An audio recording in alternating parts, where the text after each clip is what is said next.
네, 잘 쉬고 오셨습니까? 쉬는 시간 동안 생각이 많으셨으면 안 되고, 현재 가치는 원금이고, 현재 원금을 가지고 있고, 원래 금액 100%구나. 100%. 처음 출발은 항상 100%. 1이구나. 1부터 출발하는구나. 근데 시간이 지나면 뭐가 달라붙는구나? 이자가 달라붙겠구나. 그래서 미래 가치는 원금만 있다. 원금 플러스 이자다. 원금 플러스 이자다. 그래서 현재 가치 원금을 미래 가치 원금 플러스 이자로 만드는 건 이자를 더하니까 액면 금액이 커져서 증한다고 표현하고, 더하기를 돌리면 곱하기, 그래서 곱해서 나오는 수라는 말씀을 드렸어요. 그때 원리금으로 만드는 방법은 반드시 몇 년 뒤 금액인지, 그리고 몇 프로 이자가 달라붙는지를 알아야지만 고칠 수 있다는 말씀을 드렸던 게 기억나셔야 돼요. 이자율이 10%면 110% 된 금액이고, 1년 뒤 금액이면 110% 한 번 곱해진 금액이구나. 1.1에 1승을 곱하겠구나. 기억해 두시면 되는 겁니다. 그럼 1에다가 1.1에 1승을 곱했으니까 1.1에 1승이겠죠? 지금 그 얘기였어요. 그런데 우리는 항상 투자 결정의 시점이 언제이기 때문에, 현재이기 때문에 현재로 고쳐서 비교하는 거지 미래로 고쳐서 비교하는 내용은 나오질 않습니다. 기본적으로.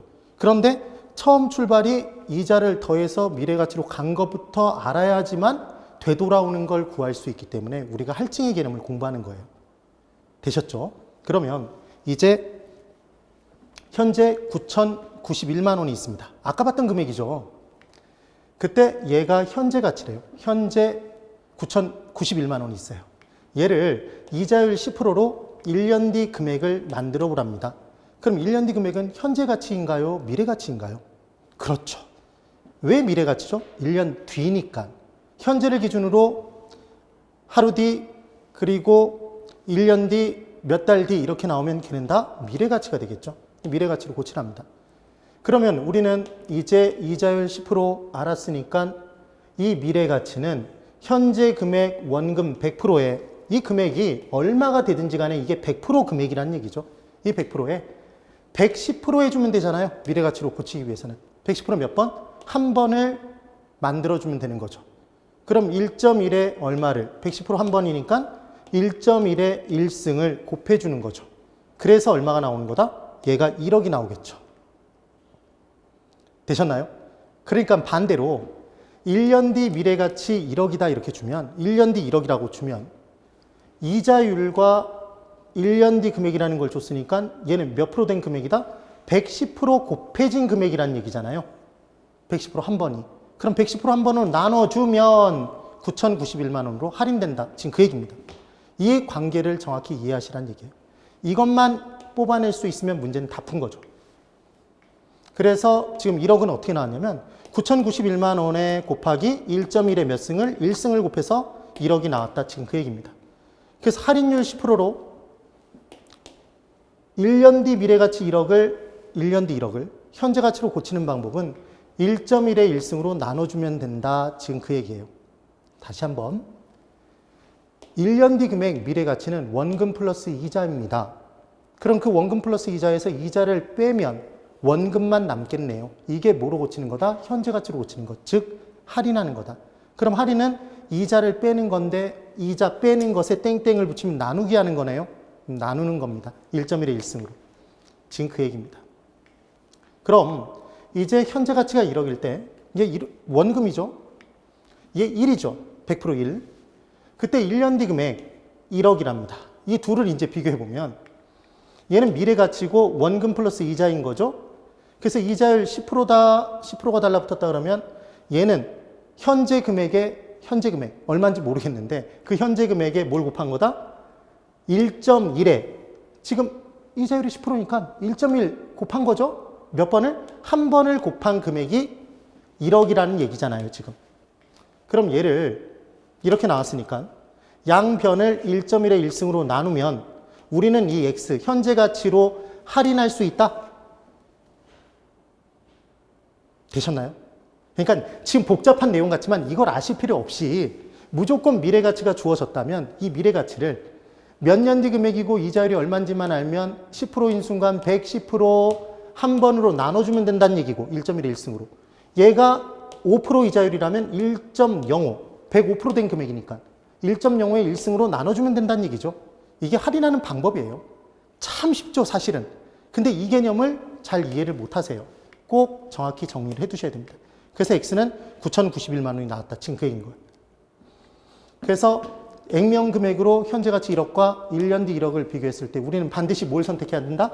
1억을. 왜냐하면 이때 이자율로 할인해서 이 금액이 현재 가치니까. 현재 가치끼리 비교해야 되잖아요. 그 얘기입니다. 그럼 이제 연습을 죽어라고 해볼 거예요. 놓치시면 안 돼요. 이것만 잘 기억하면 앞으로 학개론이 정말 무진장 쉬워집니다. 그 순간을 여러분들은 지금 경험하고 계신 거예요. 그래서 미래가치, 원금만 있다 원금 플러스 이자다? 그렇죠. 원금 플러스 이자인 거죠. 그때 이자율이 10%로 달라붙는답니다. 그럼 얘는 100%인가요? 110% 된 금액인가요? 110% 된 금액이겠죠. 그럼 110%를 합치면 당연히 110%고 얘는 1 플러스 100%는 1이니까 플러스 10%는 0.1이니까 1.1이 나오겠네요. 그러니까 우리는 지금 이것만 계산할 수 있으면 된다는 얘기죠. 1.1이 왜 나왔냐? 얘는 110%의 또 다른 표현인 거죠.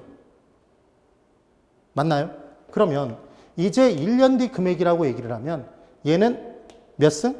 110% 한 번 된 금액이잖아요. 이 미래 가치는 110% 한 번 된 금액이더라. 원금에. 그럼 110%에 한 번 곱해졌다 그러면 1.1의 1승인 거죠. 이렇게 연습을 하는 겁니다. 그래서 이자율 10%로 주어진 순간 우리는 110%된 금액이구나. 110%니까 1.1이구나. 이걸 바로 찾아 들어가면 된다는 얘기죠. 1년 뒤 금액이구나 이렇게 주면 한 번 곱했구나. 1승이구나. 이렇게 들어가 주면 끝난다는 얘기입니다. 또 연습해 볼까요? 미래가치가 있어요. 얘 원금 플러스 이자겠죠, 여러분. 그럼 이자율이 5%래요. 이 미래가치는 이자율 5%를 적용한 금액이랍니다. 그러면 얘는 100%에 5%를 더한 거겠네요. 당연히 105%겠죠? 그럼 100% 얼마죠? 1이죠. 5%는 얼마죠? 0.5라고 대답하시면 안 됩니다. 0.5는 50%죠. 얘는 0.05죠. 그래서 더하면 1.05가 됩니다. 105%된 금액. 숫자 보세요. 105%죠, 지금. 네. 이렇게 기억하는 겁니다. 얘가 1년 뒤 금액이라면, 한 번 곱해진 금액이구나. 105% 한 번. 그럼 한 번은 1승이구나. 이렇게 따라 들어가 주면 얘가 해결이 된다는 얘기입니다. 되셨을까요? 연습 또 한번 해볼 거예요. 마르고 닳도록 할 겁니다. 왜? 이 내용을 몰라서 개론이 어려운 거예요. 원금 플러스 이자예요. 미래가치는 항상. 그때 이자율이 이번엔 15%된 금액이랍니다. 그럼 이 미래가치는 현재 가치의 몇 프로가 곱해진 애다? 115%가 곱해진 애라는 얘기죠. 115%. 맞나요? 그럼 100%는 얼마고? 1이고 15%는 0.15네요. 그러니까 1.15. 1.15에서 115%를 읽으시면 된다는 얘기죠. 115%니까 100에다가 점만 딱 찍어주면 그 다음 이 숫자가 바로 나온다는 얘기죠. 얘가 1년 뒤 금액이랍니다. 그러면 우리는 110% 한 번 된 금액이구나. 1.15에 1승을 곱했구나. 1.15에 1승이 곱해진 금액이구나. 알아차리면 된다는 얘기입니다. 그럼 현재 가치로 고칠 땐 얘로 나눠주면 현재 가치가 바로 나오네요. 지금 그 얘기입니다. 저만 쉽나요, 여러분? 다 쉬워야 됩니다. 그래서 15%니까 115%, 1.15, 1년 뒤니까 1승이구나. 이렇게 찾아주시면 된다는 얘기죠. 이번에는 미래가치가 있어요. 항상 미래가치가 나오면 무조건 원금 플러스 이자구나. 이걸 눈치를 채시면 된다는 얘기입니다. 그때 이자율이 10%래요. 그럼 얘는 110%된 금액이겠네요. 그러니까 1.1이겠네요. 여기까지 나왔죠, 이제? 바람과 같은 스피드로. 그러면 2년 뒤 금액이랍니다. 이 금액이. 그럼 110% 한 번 곱한 건가요? 두 번 곱한 건가요? 110%에 110%가 된 거죠. 두 번. 그러니까 얘는 110%에 두 번을 곱했으니까 2승이 되겠네요. 되셨나요?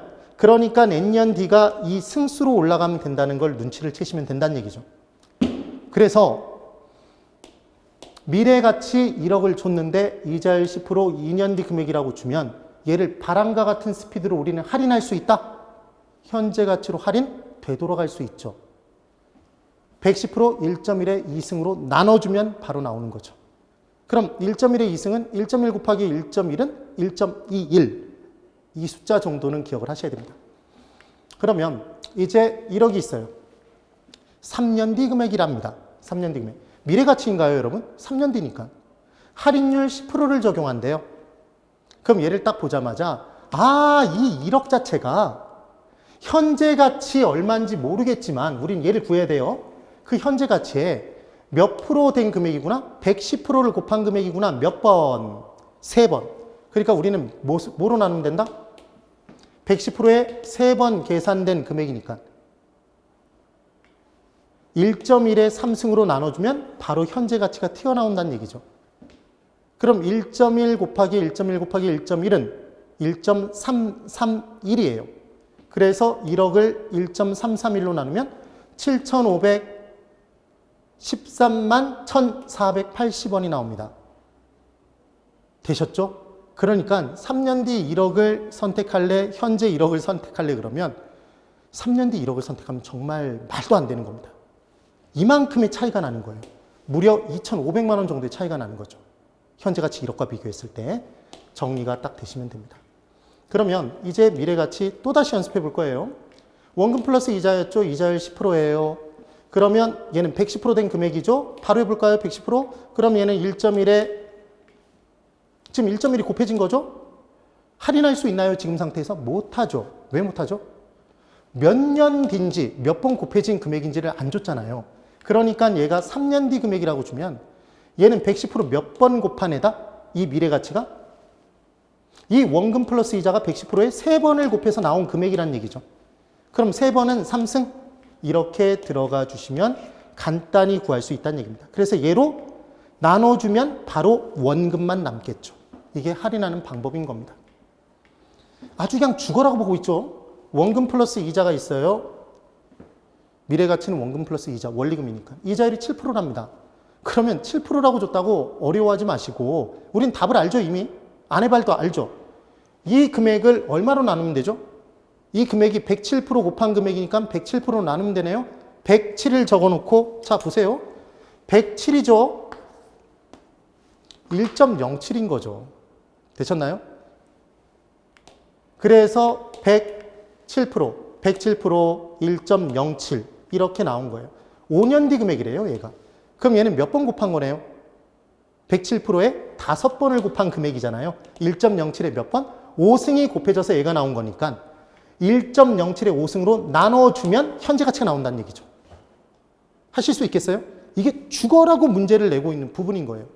그런데 뭐가 나오면 굉장히 어려워하시냐면 이자율이 10%가 아니고 5%가 아니고 7%, 6% 이렇게 주면 어떻게 풀어? 이런 분들이 계세요.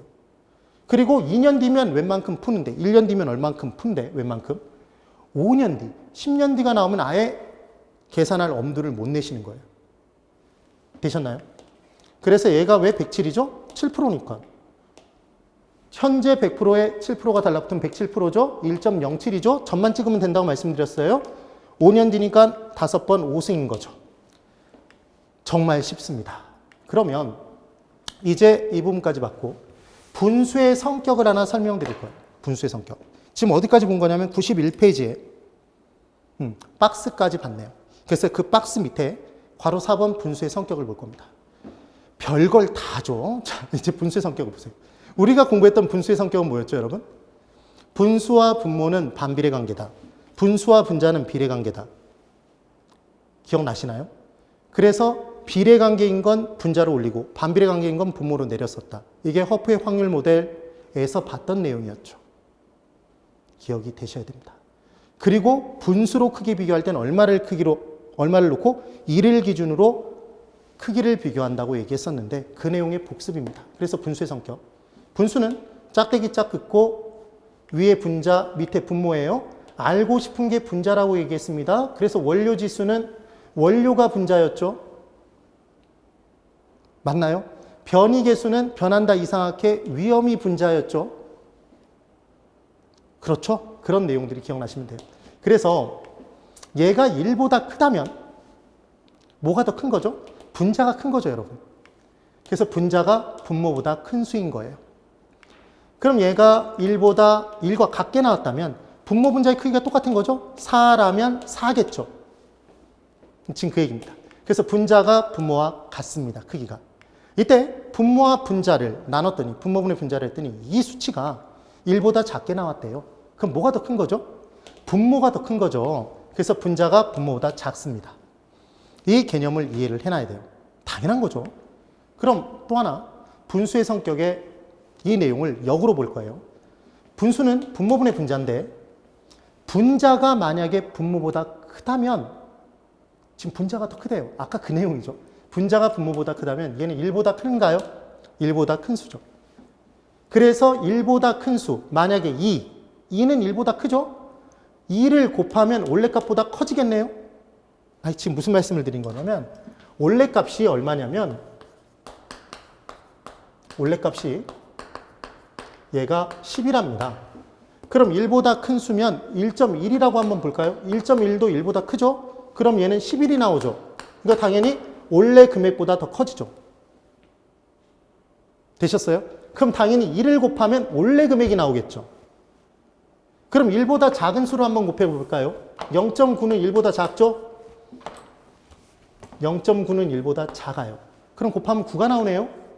원래 값보다 작아지죠. 얘가 0.1이면 1이 나오죠? 원래 값보다 많이 작아지죠. 이렇게 정리를 하는 겁니다. 그래서 이제 판단을 다시 한번 해보면 보십시오. 분수가 있는데 분모와 분자가 있어요. 그때 분자가 분모보다 크다면 이 수치는 1보다 크겠구나. 1보다 큰 수치를 원래 값에 곱하면 당연히 원래 값보다 커진다. 계산 결과는 지금 그 얘기입니다. 그럼 분모가 분자보다 크대요. 이번에는 분모가 분자보다 크답니다. 그럼 얘는 1보다 작은 수네요. 0. 얼마겠죠. 그럼 얘를 곱하면 당연히 원래 값보다 작아지겠네요. 이걸 개념을 잡아주셔야 돼요. 그래야지만 이따가 할 내용이 바로 더해지는 겁니다. 여기까지 이해되셨죠? 그러면 이제 암기 방법을 해볼게요. 여러분. 그래서 지금 91페이지 내용을 설명드렸고 92페이지에 제가 암기 방법을 만들어 놨어요. 제가 초창기에 99년부터 강의를 했다고 그랬죠. 99년부터 약 2년간은 세법을 먼저 강의했었고 그 다음에 학개론으로 전과를 해서 제가 전과자네요. 그래서 전과를 해서 이제 학개론 강의를 했을 때 처음에 화폐의 시간가치 계수를 제가 설명을 어떻게 드렸냐면 그 공식을 등비 수열로 해서 설명을 드렸어요. 그랬더니 그 강의를 듣고 표정들이 어떠냐면 한 1시간 반에 걸쳐서 쭉 설명드리고 그래서 연금의 미래가치 계수는 R분의 1 플러스 R의 N승 마이너스 1이 나온다. 이렇게 말씀을 드렸더니 그 수업을 듣고 계시던 분들이 거의 대부분 쉬는 시간에 찾아오신 거죠. 찾아오신 분들은 그나마 좀 나아요. 그 수업이 딱 끝나면 다 초토화돼 있어요. 다 울고 있어요. 막 이걸 내가 어떻게 해? 진짜 우시는 분들을 제가 많이 봤어요. 그리고 찾아오신 분은 뭐라고 물어보시냐면 선생님 그렇게 물어보신다는 건 선생님이라고 부른다는 얘기는 뭔가 뒤에 하실 말이 있다는 거죠. 전 그 하실 말이 뭔지를 다 알고 있어요. 선생님 그래서 이 문제가 화폐의 시간가치 계수가 도대체 시험에 몇 문제나 나오나요? 이걸 물어보신다는 이유는 딱 하나인 거죠. 안 하려고, 포기하려고. 그렇게 되는 거예요. 그런데 점점 갈수록 이 부분의 시험 문제가 한 문제만 나올 때는 거의 없어요. 연결돼서 최소 2문제, 많이 나올 때는 정말 5문제까지도 나왔던 적이 있어요. 그럼 화폐의 시간가치 계수를 모름에 따라 계산 문제를 아예 풀지도 못하고 이론 문제도 풀지 못하게 되네요. 그럼 이 부분을 확실하게 해야 되겠죠? 그래서 제가 방법을 바꿔서 암기하는 방법들까지도 설명을 드렸어요. 이게 이런 개념이니까 이렇게 문제를 푸시면 된다. 그랬더니 반응이 정말 좋아졌습니다. 그래서 제가 여러분들께 지금 설명드린 이 방법은 저의 오랜 강의 결과 만들어진 완성 작품이라고 보셔도 됩니다. 이 이상으로 더 쉽게 제가 설명드릴 수는 없어요. 되시겠나요? 열심히 한번 해보시는 거예요. 30일의 시험 문제에 이 부분 제가 설명드린 내용으로 풀었다고 저한테 기쁨에 찬 글을 남겨주신 분이 계셨어요. 그런 분들이 꽤 많아요. 안 그러면 이걸 아예 외울 생각도 못해요. 자, 이제 볼까요? 암기 방법이 있습니다. 자, 여러분 보세요. 일시불 하나를 현재 가치로 고치는 게 일시불의 계산이 쉬울까요? 아니면 연이어 나온 금액들을 한꺼번에 미래 가치로 고치거나 한꺼번에 현재 가치로 고치거나 이게 계산이 쉬울까요? 뭐가 쉬울 것 같아요, 여러분? 하나의 금액을 고치는 게 쉽겠죠. 그러니까 일시불의 현재 가치 계수 일시불의 미래가치계수는 계산식이 간단하겠다, 복잡하겠다? 간단하다는 얘기입니다. 그걸 기억하시라는 얘기예요. 아까 제가 죽음의 티를 다시 한번 그려드리는 거예요, 지금. 그러면 일시불의 현재가치계수, 얘 생략 가능하다고 그랬죠? 그래서 그냥 현재가치계수라고 얘기하면 얘는 일시불을 얘기합니다. 그래서 일시불끼리는 일시불의 현재가치계수와 일시불의 미래가치계수가 역수죠. 이거 두 글자로 줄이면 현재가치를 두 글자로 줄이면 현가인가요? 현가? 현가계수라고 얘기하기도 합니다. 그럼 미래가치를 두 글자로 줄이면 밑가는 없겠죠. 무슨 음식점도 아니고 얘를 뭐라고 하냐면 올 내자를 써서 내가라고 합니다. 내가. 내가계수라는 표현이 나오면 아 미래가치의 줄임말이구나. 이렇게 기억하시면 됩니다. 이 둘이 역수였던 거 기억나시죠? 그 다음 복습이에요.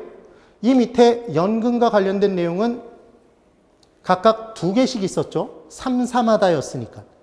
그럼 당연히 연금에 현재가치계수가 나오고 연금과 관련된 또 현재가치계수가 하나 있었죠. 얘의 역수. 미음이 들어있지 않은 것. 저담삼수가 아니었죠. 저당상수. 저당상수가 들어가죠. 은행에서 돈 빌렸다 부동산 담보로 제공하고 저당. 그 저당에 뭘 곱하면 저당상수를 곱하면 얼마씩 갚으세요. 이게 나오는 거죠. 쪼개주나요? 얼마씩으로? 그 얘기인 겁니다. 그러면 이제 이 부분 두 개가 남았죠? 그럼 미래가치 계수겠죠. 그러니까 당연히 연금의 미래가치 계수고 연금의 미래가치 계수의 역수인 매기간 적립금액을 구할 때 사용하는 게 있었죠. 적금액을 구할 때. 그게 바로 뭐였죠? 감채기금 계수였죠. 따라해 보세요. 감채기금 계수. 어딘가 사람이 좀 모자라 보이죠? 그렇지만 하셔야 돼요. 그 다음 상환기금 계수 이렇게 기억하시는 거죠. 그래서 죽음의 티를 그렸습니다. 절대로 넘어가면 안 되죠. 둘이 역수, 둘이 역수, 둘이 역수였죠. 그래서 일시불의 현재가치계수를 곱하나 일시불의 미래가치계수로 나누나 결과치는 똑같이 나왔었습니다. 감채기금 계수를 곱하나 연금의 미래가치계수로 나누나 결과치는 똑같았죠. 연금의 현재가치계수를 곱하나 저당상수로 나누나 결과는 똑같아졌었죠. 이 얘기를 했던 거예요. 그러면 이때 계수들 중에 일시불과 관련된 계수는 그 식이 간단하다 복잡하다? 간단할 겁니다. 그래서 딱 보자마자 간단한 식이 보이면 아 일시불과 관련된 계수구나 이러시면 돼요. 저하고 약속하시는 거예요. 간단하면 뭐다? 일시불이구나. 그러면 연금을 계산하는 내용은 여러 금액을 한꺼번에 모아서 현재 얼마일까요? 고치거나 하나의 금액을 놓고 쪼개주거나 계산이 간단할까요? 복잡할까요? 복잡하겠죠. 그래서 연금과 관련된 내용들은 복잡합니다. 수식이. 실제로 복잡해요. 되셨어요? 그래서 이제 앞으로 1 플러스 R의 N승이 나오면 원리금이라는 게 이제 정확히 느낌이 오시나요? 아까 1이 100%가 원금이었죠? 그 원금에 이자를 R% 이자율 적용하면 1 플러스 R%가 되는 거고 100R%가 되고 1 플러스 R이었어요. N년 뒤 금액이라면 1 플러스 R의 N승이 되는 거죠. 미래 금액이. 정리되셨을 거예요. 그러니까 1 플러스 R의 N승은 원리금이네요. 원리금. 그러면 1은 원금인가요? 100% 원금이죠. 그럼 R은 이자율인가요? 이자율이에요. 그럼 여러분 보세요. 원리금과 원금이 더하기로 연결되는 일이 있을까요? 그럼 원금이 두 번 더해지는 건데 그런 일은 없답니다. 그래서 우리는 항상 원리금과 원금의 사이는 마이너스로 들어가게 돼 있어요. 그리고 원리금 돈이죠. 원금 돈이죠. 돈과 퍼센트를 빼지 않아요. 절대로. 그리고 우리는 현재를 기준으로 판단하니까 항상 R% 이자가 더해지는 걸 공부하지 플러스 R%지 마이너스 R%는 나오질 않습니다. 되셨죠? 그래서 이 세 가지가 나온다는 걸 기억해 두시는 거예요. 잠깐만 이제 저를 보세요. 저길 보지 마세요. 수치로 대답해 보세요. 원리금을 우리는 뭐라고 해요? 1 플러스 R의 N승. 훌륭합니다. R% 이자율로 N년 뒤 금액. 그게 원리금이었죠. 그럼 원금은 뭐죠? 그렇죠. 1이죠. 이자율은 얼마죠? 이자율은 R이었죠. 원금이 R을 까는 게 이자니까. 되셨나요?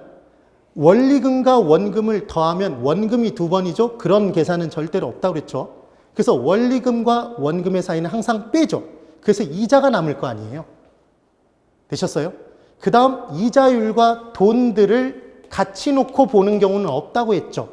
그 다음 이자율은 현재를 기준으로 이자가 더해졌다가 빼지는 거니까 얘는 기본적으로 더하기란 얘기죠. 부호가. 이 앞에 마이너스 R이 나오면 절대로 무조건 틀린 계수식인 겁니다. 되셨어요?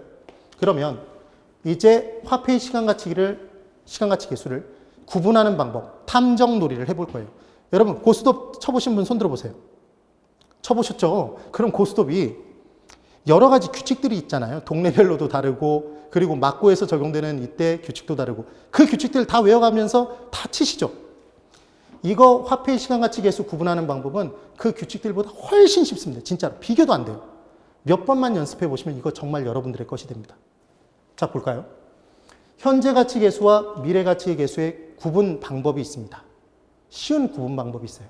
어떻게 하시면 되냐면 식에 플러스 n승이 들어가 있으면 얘는 현재를 기준으로 n년을 더한 거잖아요. 지금 더하기 n승이면 n년 d가 되겠죠. n년을 더하면 n년 d는 현재 가치예요, 미래 가치예요, 여러분? 그렇죠. 이게 미래 가치죠. 그래서 앞으로 플러스 n승이라고 나온 순간 아, 얘는 무엇과 관련된 계수구나? 미래 가치 계수구나. 이걸 알아차리시라는 얘기입니다. 되셨나요? 그러면 마이너스 n승이 붙었다면 1 플러스 R에 마이너스 n승이 붙었대요. 그러면 얘는 현재를 기준으로 마이너스 n을 빼서 n년 뒤 과거로, n년 전 과거로 간다는 얘기가 아니라 지금 현재를 기준으로 n년 뒤로 갔다가 다시 n년을 빼면 현재잖아요. 그래서 n년 뒤에서 n년을 빼면 당연히 언제가 된다? 현재가 되므로 얘는 무슨 계수구나? 현재 가치 계수라는 걸 판단하시면 된다는 얘기죠. 되셨죠? 절 보세요. 쉬워요. 플러스 n승이라고 나왔다 그러면 플러스 n이라고 딱 나온 순간, n승이라고 나온 순간 아, n년 뒤 금액을 만드는구나. 그럼 미래 가치를 만드는 거니까 미래 가치와 관계 있는 수 미래 가치 계수겠구나. 마이너스 n승이라고 붙었다? 아, 그러면 n년을 빼면 현재가 되는 거구나. 현재 가치 계수구나. 지금 그 얘기입니다. 그 다음 일시불 관련 계수와 연금 관련 계수의 구분 방법이 있습니다. 아까 이미 구분 방법을 공부했죠. 하나의 금액을 현재로 고치거나 미래로 고치는 건 간단하다, 복잡하다? 간단합니다. 그래서 간단하면 얘는 뭐고? 일시불과 관련된 계수라고 생각하시면 되고 복잡하면 연이어 나온 금액을 한꺼번에 모아서 미래 얼마가 될지를 계산하거나 연이어 나온 금액들을 다 모아서 현재 한꺼번에 받으면 얼마가 될지를 계산하거나 현재 금액 덩어리 금액을 쪼개주거나 미래 덩어리 금액을 쪼개주는 건 계산이 복잡하다? 복잡한 거예요. 그래서 계산식을 딱 봤을 때 복잡하면 아, 연금과 관련된 계수구나. 이렇게 기억하시라는 얘기죠. 되셨나요? 그 다음 세 번째. 세 가지 기준밖에 없습니다. 합쳐진 금액을 구하는 계수와 쪼개진 금액을 구하는 계수의 구분을 한번 해볼 거예요.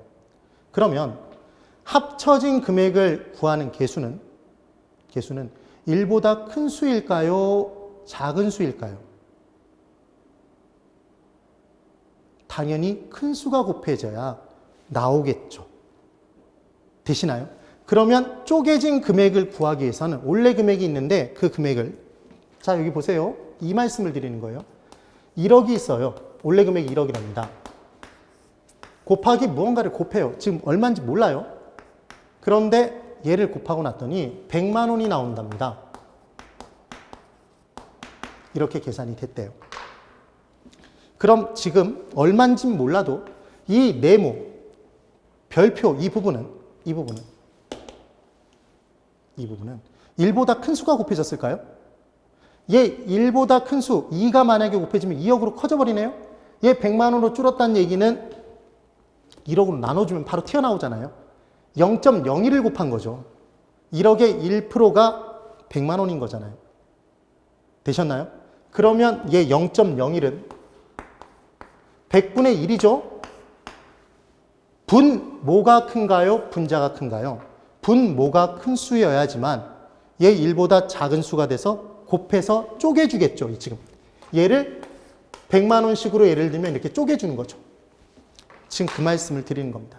그래서 합쳐진 금액을 구하는 계수와 쪼개진 금액을 구하는 계수의 구분은 분자가 길면, 그러니까 수치를 딱 볼 텐데 식이 있어요. 그 식을 봤더니 분자가 길어요. 그럼 분자가 길면 큰 거예요. 그럼 분자가 길면 얘는 1보다 큰 수다? 그럼 이 1보다 큰 수를 곱하면 얘는 큰 금액이 나온다? 원래 값보다 더 큰 금액, 덩어리 금액이 나옵니다. 다 합쳐진 금액이. 되셔야 돼요. 그러면 이번엔 분모가 만약에 길면 분모가 큰 거예요. 그럼 분모가 큰 수를 곱하면 얘는 1보다 얘는 작은 수니까 분모가 큰 건 1보다 작은 0. 얼마가 될 테니까 얘를 곱하는 순간 곱하면 작아지는 쪼개진 금액. 지금 이렇게 쪼갰죠? 쪼개진 금액을 만드는 계수가 나온다는 얘기입니다. 그래서 잠깐만 여기 보세요. 식을 봤더니 분모 분자 중에 분자가 더 길어요. 그럼 얘는 1보다 큰 수죠? 얘를 곱하는 순간 커진다, 작아진다? 커지는 덩어리 금액을 만드는 계수구나 이렇게 기억하시면 된다는 얘기입니다. 그럼 연금들 다 모아서 미래 얼마인지 그럼 연금의 미래가치 계수네요. 미래 덩어리 금액. 연금들 다 모아서 현재 얼마인지 연금들 다 모아서 현재 가치 덩어리 금액 만드는 거죠. 그래서 얘는 연금의 현재 가치 계수이거나 연금의 미래 가치 계수란 얘기죠. 아까 저당 상수 곱하면 얼마씩 갚아라 쪼개진다고 그랬어요. 10년 뒤 1억을 만들고자 한다. 얼마씩 적금 부어야 되느냐? 10년 뒤 1억 원리금을 쪼개준 거죠. 얼마씩 모으라고. 감채기금 계수. 이 내용입니다. 그러면 이제 이 개념을 가지고 한번 분석을 한번 해볼까요?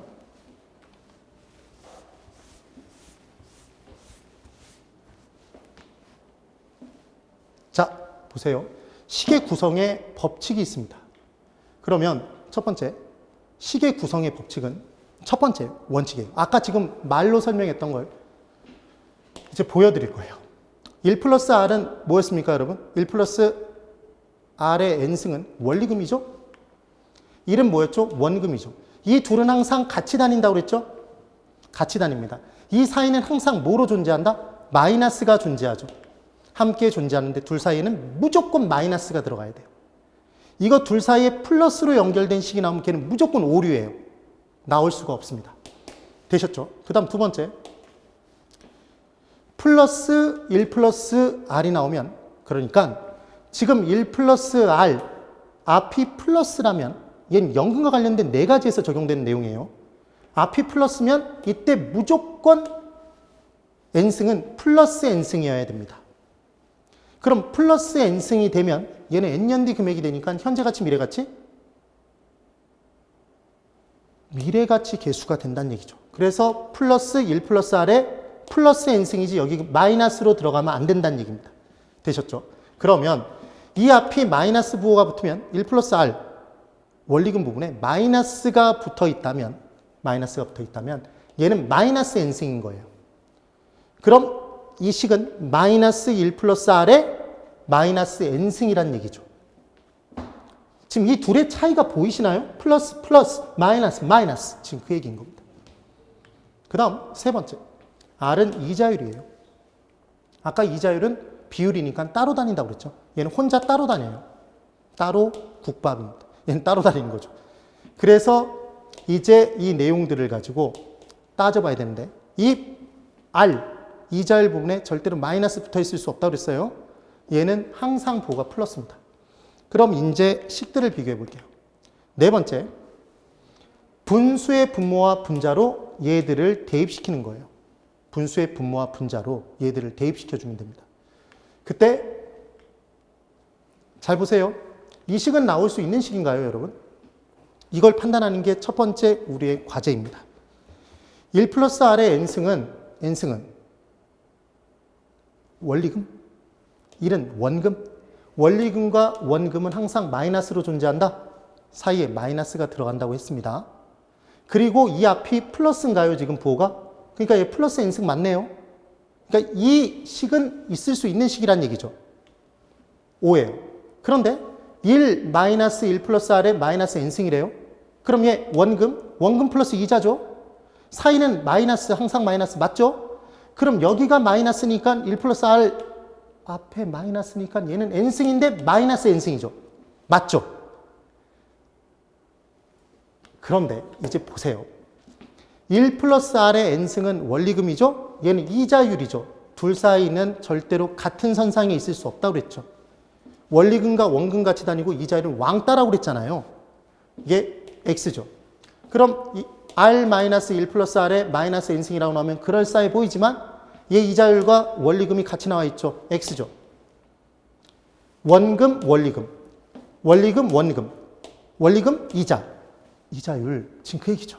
그래서 얘들은 x라는 얘기입니다. 이런 식은 나올 수가 없다는 얘기예요. 그럼 마이너스 r은 나올 수 있나요? 분모 분자에 마이너스 r이라는 식이 나올 수 있나요? 없다고 그랬죠. 이자율은 항상 플러스로 붙는다. 이자는 항상 플러스로 붙는 거예요. 그러면 플러스 r은 나올 수 있어요. 그럼 여기를 보세요. 1 플러스 r의 n승이라고 돼 있으니까 얘 왠지 원리금, 원금 사이에 마이너스 맞네 그러고 싶은데 이 앞이 뭐네요? 플러스죠? 그럼 얘는 플러스 n승이어야 되는데 마이너스 n승이라고 돼 있잖아요. 이 식은 있을 수 없다는 거죠. 몇 번만 보면 정말 쉬워집니다. 그럼 이번엔 1은 대답하세요. 원리금, 원금, 원금. 1 플러스 r의 n승은 원리금. 사이에 마이너스. 근데 지금 1 플러스 r 앞에 마이너스네요. 그럼 얘는 플러스 n승이어야 되나요? 마이너스 n승이어야 되나요? 마이너스 n승이죠. 그래서 얘도 나올 수 없는 식이라는 겁니다. 이걸 판단해 주실 수 있으면 얼마든지 풀 수 있어요. 그러면 자, 1 플러스 r의 n승이라는 식이 있답니다. 여러분 절 잘 보세요. 여기 보세요. 1 플러스 r의 n승이 있어요. 사실은 얘는 엄청나게 많이 봤죠 지금. 식이 간단한가요? 첫 번째 복잡한가요? 간단하죠. 이 정도면 정말 간단한 거예요. 그 다음 얘는 플러스 n승인가요? 마이너스 n승인가요? 이 앞에 플러스죠? 플러스잖아요. 플러스는 생략이 가능하니까. 그럼 얘의 정체를 6개 중에 찾는 탐정 놀이를 하는 거예요. 아까 6개 뭐였죠, 여러분? 화폐의 시간가치 계수는 총 6개가 있는데 3, 3마다 3개, 3개씩 구분한다. 현재가치 계수와 미래가치계수로. 일시불 현재가치계수, 일시불의 현재가치계수, 일시불의 미래가치계수. 떠오르시나요? 그리고 연금의 현재가치계수, 연금의 미래가치계수. 저당상수, 감채기금계수 또는 상환기금계수. 죽음의 T. 기억나시면 됩니다. 그러면 1 플러스 r의 n승은 플러스 n승이니까 현재가치, 미래가치? 플러스 n승 보자마자 미래가치계수구나. 이걸 판단하시라는 얘기죠. 식이 간단한가요? 복잡한가요? 간단하죠? 그러니까 일시불이죠. 그럼 얘는 뭐죠, 여러분? 정체가 나왔네요. 얘 이름 뭐다? 일시불의 미래가치 계수인 거죠. 참 쉽죠. 그럼 이번엔 1 플러스 r의 마이너스 n승이랍니다. 얘는 일시불끼리는 여기 플러스인데 왜 여기가 마이너스야? 플러스여야지. 그 얘기 하시면 안 돼요. 그건 연금의 복잡한 식에서 원리금과 원금이 같이 나왔을 때 사용했던 거죠. 그러니까 지금 이 식 그대로 보시면 얘 마이너스 n승이죠. 그럼 얘를 보자마자 마이너스 n승이구나. n년을 빼면 현재가치가 되겠구나. 현재가치 계수. 간단하구나. 고로 일시불이구나. 그러니까 얘는 정체가 뭐다? 일시불의 현재가치 계수죠. 그래서 아까 우리가 일시불의 현재가치를 만들기 위해서 10% 이자율 1년 뒤 금액이면 1.1의 1승으로 나눴잖아요. 맞나요? 그럼 보실까요? 지금 1 플러스 r의 마이너스 1승이라면 얘가 0.1이라면 그러니까 10% 할인율 1년 뒤 금액이라는 거죠. 그럼 얘를 곱한다는 얘기는 결국은 곱하기 1 플러스 0.1이니까 1.1이죠. 얘는 마이너스 1승은 1승분의 1인 거죠. 식이 이렇게 된다는 얘기입니다. 그럼 결국 얘는 얼마로 나누는 것과 똑같다? 나누기 1.1의 1승인 거죠. 이거 어디서 많이 봤네요? 얘는 현재가치계수, 미래가치계수, 마이너스니까 현재가치계수. 일시불의 현재가치계수를 곱하나 일시불의 이게 플러스네요. 미래가치계수로 나누나 결과는 똑같다? 똑같은 거죠. 지금 그 얘기입니다. 정리가 되시면 됩니다. 그래서 이렇게 판단하는 방법을 설명을 드렸어요. 그러면 이제 다시 볼까요? 이제 복잡한 걸 볼 거예요. 이 식이 뜬 거예요. R분의 1 플러스 R의 N승 마이너스 1입니다. 그럼 이 식이 존재할 수 있는지부터 볼까요? 이자율 왕따죠? 왕따입니다. 1 플러스 R의 N승 원리금이죠. 1 원금이죠. 중간은 무조건 마이너스가 들어가요. 그리고 이 부분이 플러스니까 이 플러스 N승 맞죠? 아, 식이 존재하는 식이네요. 그러면 판단 6개 중에 하나 찾는 겁니다. 이게 플러스 N승이죠? 그럼 현재가치계수, 미래가치계수? 아, 미래가치계수구나. 그러면 이 식이 간단한가요? 아까 식보다 훨씬 복잡한가요? 훨씬 복잡하죠. 그러니까 얘는 복잡한 순간 연금과 관련된 계수구나. 이렇게 나온 거죠. 그럼 연금의 미래가치와 관계 있는 계수는 두 가지가 남았네요. 뭐와? 연금의 미래가치 계수이거나 쪼개주는 적금액 구할 때 사용하는 상환기금 계수이겠죠. 감채기금 계수. 그럼 얘의 정체가 무엇인지 알기 위해서 봤더니 얘는 분자가 더 긴가요, 여러분? 길죠. 길면 크다고 그랬잖아요. 그럼 얘는 분자가 큰 수니까 1보다 큰 수고 얘를 곱하면 덩어리 금액이 나온다? 커지죠. 그럼 매기간 연금액을 다 합쳐서 미래 한꺼번에 받으면 얼마일지 덩어리 금액을 계산하는 뭐다? 얘는 연금의 미래가치 계수라는 걸 알아차릴 수 있다는 얘기입니다. 탐정놀이죠. 그럼 이번엔 1 플러스 R의 N승 마이너스 1 분의 R이래요. 볼까요? 이 식 성립할 수 있는지? 원리금, 원금, 이자율 왕따, 사이에 마이너스, 이 앞에 플러스니까 얘는 플러스 N승. 그러니까 여러분들 앞으로 교재를 볼 때 어떤 문제를 봤을 때 오류가 뭐가 오류가 있는지를 바로 판단할 수 있다는 얘기죠. 그럼 바람과 같은 스피드로 아까 했던 내용을 복습할 거예요. 그럼 얘는 플러스 N승이니까 N년을 더한 거네요. 그러니까 미래가치 계수겠죠. 그 다음 식이 복잡하니까 연금과 관련된 계수겠네요. 그럼 둘 중 하나인데 얘는 분모가 길죠. 그럼 당연히 1보다 작은 수죠. 이 수치 자체가 0. 얼마죠. 그럼 얘를 곱하는 순간 앞에 있었던 큰 금액이 쪼개지겠네요. 얼마씩으로? 이렇게. 그래서 분모가 더 길다. 1보다 작은 수, 쪼개진 금액을 구할 때 사용한다. 그럼 연금의 미래가치 계수들 중에서 두 가지 중에서 덩어리 금액 구하는 게 연금의 미래가치 계수. 그럼 쪼개진 금액 구할 때는 얘의 역수인 미음자 들어있는? 그렇죠. 감채기금 계수겠죠. 얘의 정체는 감채기금 계수 또는 상환기금 계수입니다. 지금부터 처음 들으시면 제가 왜 이러고 있나 그러시겠죠. 이 내용입니다. 그러면 이제 두 개가 남았네요. 두 개가. R분의 1 마이너스 1 플러스 R의 마이너스 N승이랍니다. 이자율 왕따, 원금, 원리금. 사이는 항상 마이너스. 얘가 마이너스니까 얘는 마이너스 N승. 맞게 돼 있네요. 그럼 지금 마이너스 N승이니까 N년을 빼면 현재가치 계수죠. 현재가치가 될 거니까. 복잡하죠? 연금과 관련된 계수예요. 둘 중 하나겠네요. 연금의 현재가치 계수이거나 저당상수이거나. 봤더니 뭐가 길죠 지금? 분자가 길죠? 그럼 얘는 1보다 큰 수네요. 1. 얼마 또는 2 또는 3 또는 뭐 이렇게 되겠죠? 그럼 얘가 1보다 큰 수니까 곱하면 덩어리 금액이 나오겠네요. 그럼 연금들 다 모아서 현재로 고치면 얼마가 될지 덩어리 금액 구하니까 연금의 현재가치 계수일 겁니다. 반대로도 가실 수 있어야 된다는 얘기죠, 사실은. 그러면 이제 마지막 하나. 1 마이너스 1 플러스 R의 마이너스 N승분의 R이 있답니다. 그러면 확인해 볼게요. 원금, 원리금, 중간은 마이너스, 그 다음 얘는 플러스 R. 이자율 왕따. 여기가 마이너스니까 마이너스 N승. 맞죠? 그럼 N년을 빼면 현재가치죠? 얘는 현재가치 계수구나. 식이 복잡하죠? 연금이구나. 그리고 얘는 분모가 길죠? 1보다 큰 수, 작은 수. 이 수치 자체가 1보다 작죠. 0. 얼마로. 이렇게. 그럼 얘를 곱하면 쪼개지겠네요. 원래 금액에서. 그래서 쫙 나눠주는 연금의 현재가치 계수의 역수인. 아까 저당금액 현재 1억 빌렸죠? 그 금액을 미래로 얼마씩 갚아라 쫙 쪼개준 거죠. 쫙 쪼개서 뿌려준 거예요. 그때 사용하는 게 뭐였죠? 저당상수였죠. 되시나요? 역수관계가 기억나시면 바로 답을 찾아 들어가실 수 있다는 얘기죠. 몇 번만 연습해 보시면 이 식이 머릿속에 들어와 버립니다. 진짜로. 꼭 한번 연습해 보세요. 그래서 제가 지금 설명을 쫙 드려본 거예요.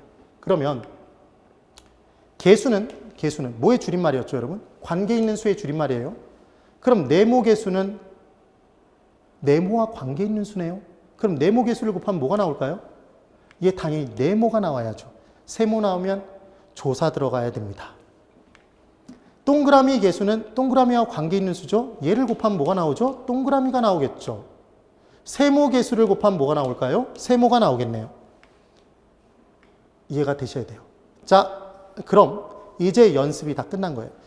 이제 레벨을 잡아서 각각의 단계별로 문제를 풀어볼 겁니다. 이게 우리가 공부한 화폐 시간가치 계수의 끝이라고 보셔도 돼요, 사실은. 자, 이제 93페이지 밑에 연습 문제를 풀 거예요. 레벨 1. 문제. 현재 1억 원은, 자, 현재 1억 원은 R% 이자율로 N년 뒤 얼마인가를 구할 때 사용하는 개수는 무엇입니까? 이렇게 문제를 준 거예요. 그러니까 출제자 입장에서 이 문제가 얼마나 내기 좋겠어요.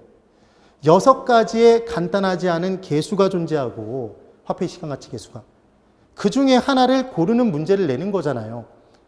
그런데 게다가 수험생들은 계속 헷갈려하고 있으니 이 부분을 계속 낼까요? 안 낼까요? 계속 내겠죠.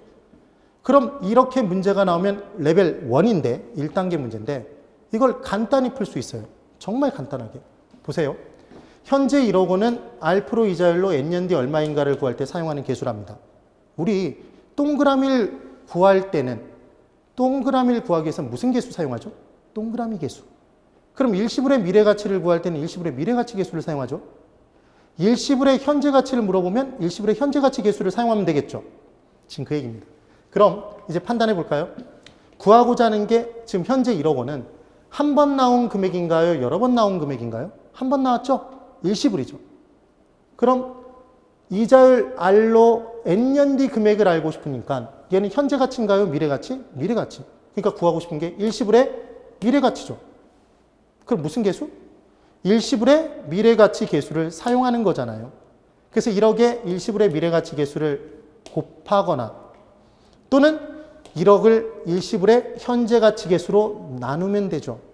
왜 나누면 되죠? 이 둘이 역수니까. 그래서 이 문제가 딱 나오자마자 그때 박수현이 이거 보래매 1억 원. 현재가 1억 원은 일시불. N년 뒤 금액을 구하라고 그랬으니까 일시불의 미래가치네. 그럼 일시불의 미래가치 개수를 곱하면 되는데 얘를 보기 중에서 죽어라 찾아봤더니 얘가 없는 거예요. 그럼 보기 중에 뭐가 있다? 얘의 역수인 걸로 나눈 거죠. 일시불의 현재가치 개수. 그럼 두 가지를 연달아 물어보는 게 되네요. 정리해 보십시오. 그 다음 이제 두 번째 문제. 이게 총 6개가 나오겠죠. 당연히 화폐 시간가치 개수가 6개니까. 그러면 N년 뒤 1억 원을 바람과 같은 스피드로 풀어볼게요. R% 할인율로 할인하면 현재 가치는 얼마인지, 현재 얼마인가를 구할 때 사용하는 개수랍니다. 그럼 N년 뒤 1억 원은 한 번 나왔죠. 일시불. 현재 얼마인지 구하고 싶죠? 현재 가치를 구하고 싶죠. 일시불의 현재 가치를 구하고 싶네요. 그럼 무슨 개수 곱하면 되죠? 일시불의 현재 가치 개수가 사용되겠네요. 그래서 1억 곱하기 일시불의 현재 가치 개수를 곱하거나, 자, 이제 느낌 받았습니다. 1억을 뭐로 나누면 된다? 얘 역수. 일시불의 미래 가치 개수, 내가 개수로 나누면 되겠네요. 간단하죠? 그 다음, 이제 또 다른 문제. 매년 1,000만 원씩 N년 동안 받는 금액을, 자, 그러면 매년 1,000만 원씩 N년 동안 받는 금액은 N년 동안 연이어 받는 금액이네요. 얘의 정체가 연금이다, 일시불이다? 연금이네요. 그때 R% 이자율을 적용해서 지금 한꺼번에 받고 싶대요. 그럼 지금은 현재 가치인가요? 미래 가치인가요? 지금 현재라는 단어가 나오면 얘는 현재 가치였잖아요.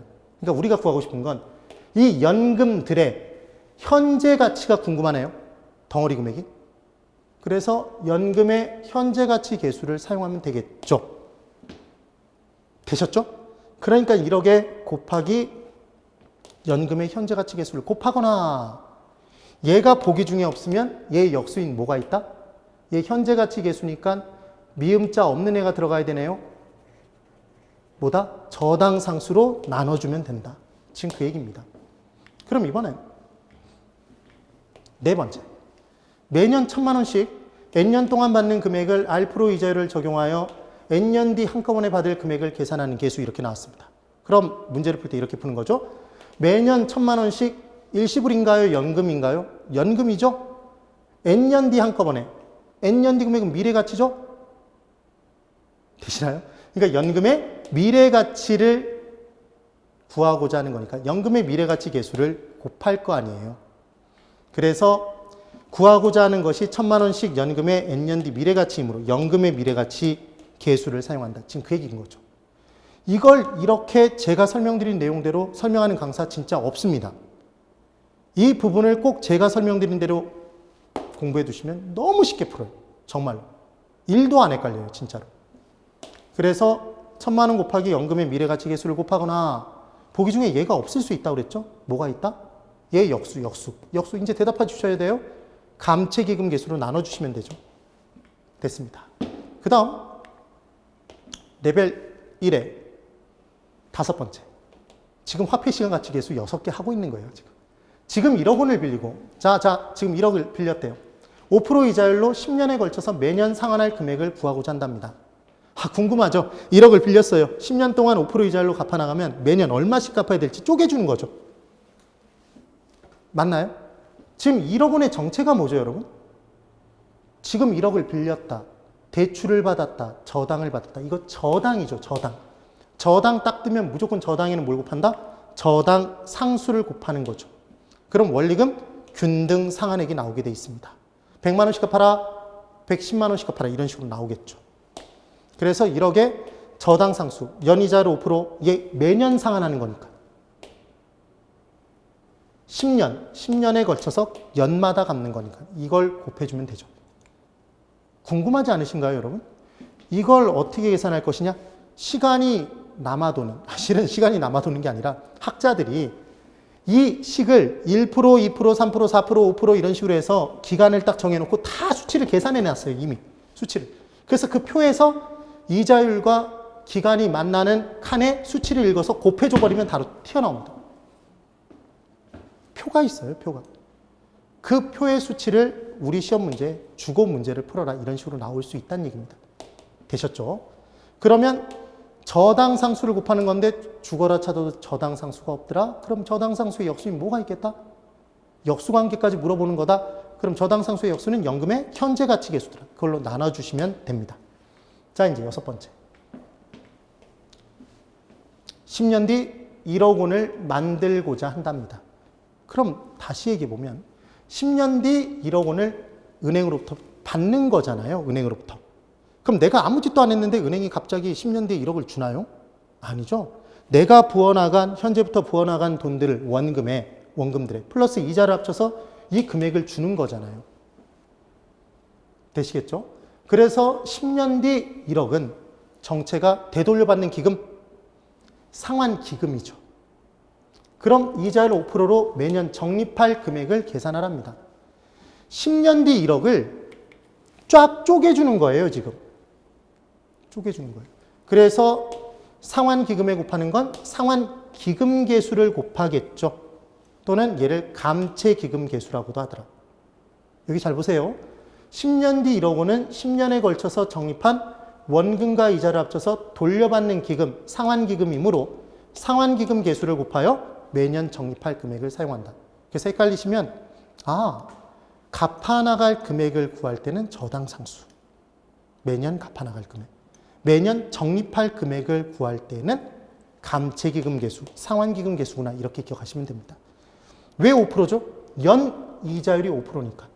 왜 10년이죠? 매년 갚을 거니까. 지금 그 얘기입니다. 그럼 얘가 답인데 보기 중에 얘를 찾아도 분명히 없다고 그랬죠. 없을 가능성이 더 높다고. 그럼 얘의 역수인 뭐가 있을까요? 연금의 미래가치 계수, 연금의 내가 계수가 있겠죠. 걔로 곱하면 되나요? 안 되죠. 나눠줘야죠. 이렇게 들어갑니다. 그 다음 이제 레벨 2. 자, 뭐가 바뀌었는지 보세요. 아까 내용과. 문제, 지금 1억 원을 빌렸답니다. 몇 프로 이자율로? 5% 이자율로 10년에 걸쳐서 매월 상환할 금액을 구하고자 할 때 사용하는 계수는 이렇게 나왔어요.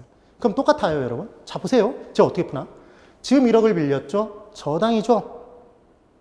빌렸다, 대출받았다 그러면 얘는 무조건 저당이에요. 저당에는 볼 것도 없어요. 무조건 저당 상수를 곱해주시는 거예요. 그럼 1억 곱하기 저당 상수를 곱해주시면 되는데 지금 여기가 매 년인가요? 매 월인가요? 지금 매 월이죠. 월. 매 월이죠. 그럼 지금 이 이자율은 연 이자율이니까 12로 나눠야 월 이자율이 될 것이고 얘는 연수니까 11을 곱해야 월수로 바뀔 거잖아요. 이걸 함정을 파면 정말 헷갈립니다. 꼭 기억하세요. 그래서 매월로 주어지면 12로 나누고 12로 곱한다를 기억해 두시는 겁니다. 그럼 보기 중에 얘가 있을까요? 역시? 없죠. 그럼 저당 상수의 역수인 뭐로 나눈다? 이제 맞출 때가 됐어요. 연금의 현재 가치 계수로 나눠주면 되더라. 그 다음 똑같겠죠.